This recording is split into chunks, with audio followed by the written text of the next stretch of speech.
ശമ്പളം ലഭിക്കാത്തതിന് ഡ്യൂട്ടിക്കിടെ ബാഡ്ജ് കുത്തി പ്രതിഷേധിച്ച വനിതാ കണ്ടക്ടറെ സ്ഥലം മാറ്റിയ നടപടി KSRTC റദ്ദാക്കി. ട്രാൻസ്ഫർ നടപടി തെറ്റായിരുന്നുവെന്ന CMDയുടെ റിപ്പോർട്ടിന്റെ അടിസ്ഥാനത്തിലാണ് തീരുമാനം. അതേസമയം പ്രതിഷേധത്തിന്റെ പേരിൽ അഖില നടത്തിയത് വസ്തുതാവിരുദ്ധമായ കാര്യമാണെന്ന് ഗതാഗത മന്ത്രി ആന്റണി രാജു പ്രതികരിച്ചു. വൈക്കം ഡിപ്പോയിലെ കണ്ടക്ടറായ അഖിലയെ കഴിഞ്ഞ ദിവസമാണ് പാലായിലേക്ക് സ്ഥലം മാറ്റിയത്. നടപടിക്ക് പിന്നാലെ വലിയ പ്രതിഷേധമായിരുന്നു ഉയർന്നിരുന്നത്. ഈ സാഹചര്യത്തിൽ സംഭവം പരിശോധിച്ച് റിപ്പോർട്ട് സമർപ്പിക്കാൻ മന്ത്രി ആന്റണി രാജു CMDയെ നിയോഗിച്ചിരുന്നു. CMDയുടെ റിപ്പോർട്ടിന്റെ അടിസ്ഥാനത്തിലാണ് അഖിലയെ സ്ഥലം മാറ്റിക്കൊണ്ടുള്ള ഉത്തരവ് റദ്ദാക്കാൻ സർക്കാർ തീരുമാനിച്ചത്.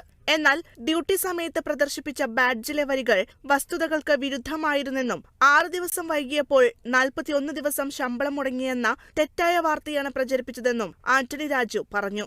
വൈക്കം ഡിപ്പോയിലെ കണ്ടക്ടർ അഖില എസ് നായരെ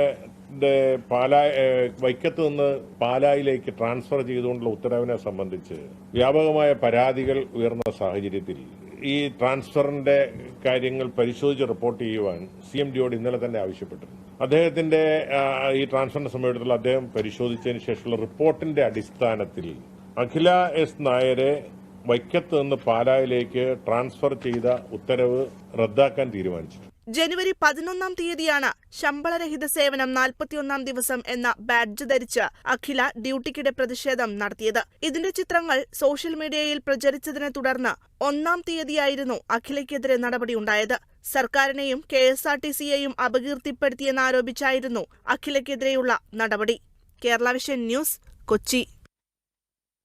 അരിക്കൊമ്പൻ വിഷയത്തിൽ ഹൈക്കോടതി